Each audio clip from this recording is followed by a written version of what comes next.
in for in terms of the quality of education in the country. Now, a recent push by a group of professionals from the larger Meru community demanding some counties like Tharaka Nithi to change names has continued to elicit mixed reactions. Elected leaders from Tharaka Nithi, led by Governor Muthomi Njuki, have termed the move as reckless, accusing those behind the scheme as selfish individuals whose intentions are yet to be understood. Tharaka Nithi has been following up with the latest in this particular story. He now joins us live with an update from our City Centre studios. A very good afternoon to you, Shadrach. What's the latest on this particular story?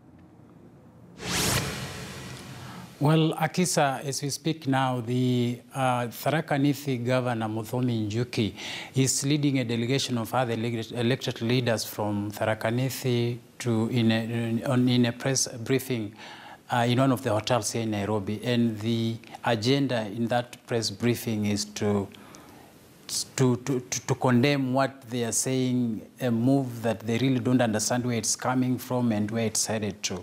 Remember, about a week or so ago, some professionals from Meru community came up with the suggestion that the two counties which comprises, that is Meru County and the Tharaka Nithi County, should now drop their current names and be named with the common denominator in their naming being Meru. Remember, Tharaka Nithi previously used to be just a mere constituency. That is, you remember in 2007, during the Bangle elections, where it was claimed that it was from Tharaka Nithi that the scales of voter tallying were tilted and tipped. And so what the professionals who later were joined by the Njurincheke elders are pushing for, they are saying the people, the natives of Tharaka Nithi and the natives of Meru County are both Merus. And so what the argument has always been is that when someone says he comes from Tharaka Nithi, it makes him look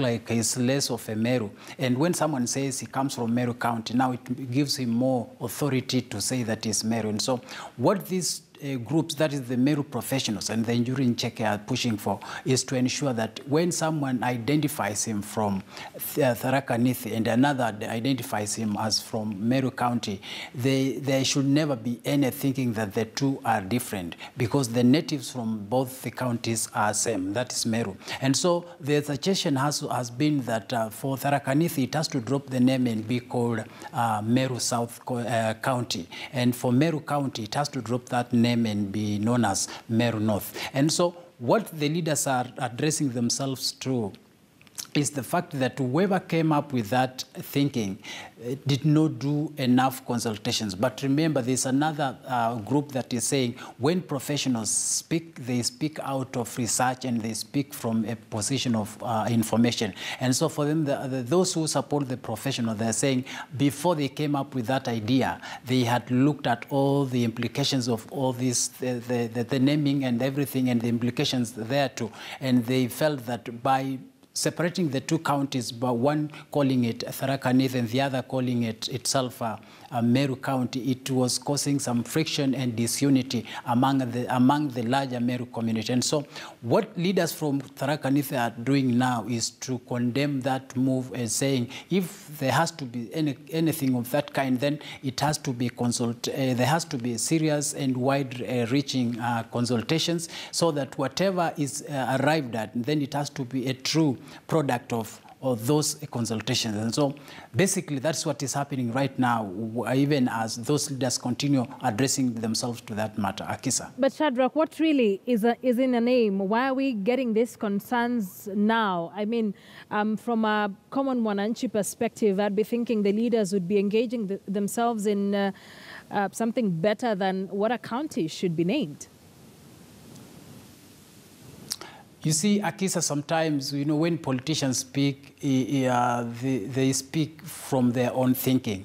You know, you would expect that maybe a specific ideal or an idea should be pushing for their thinking. But now on this one, for those that are arguing that the name has to be dropped, they're arguing from the premise of disunity. And for them that are saying the names and the status quo has to remain as it is, they are saying there isn't anything wrong as it is currently constituted. And so for them, particularly for leaders from Tharaka Nithi, are questioning the the push and why it's coming up right now, because these people have always existed. And when the names were being decided, when devolution came, remember devolution came when after the inauguration of the 2010 constitution. And so they are saying when the names were being captured and even the naming of the two counties were being undertaken, these leaders and the same professionals were involved in the entire process, because these names did not just drop from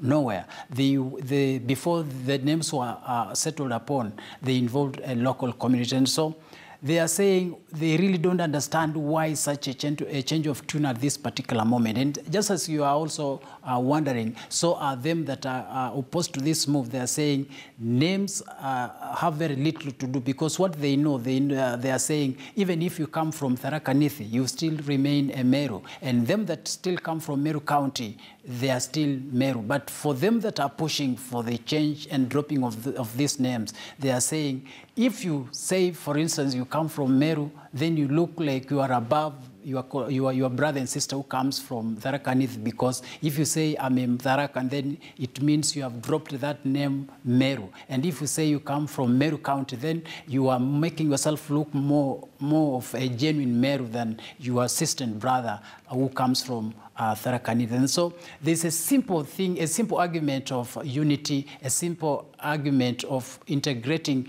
the one community that seems to be living in two different counties that whose natives are basically Meru.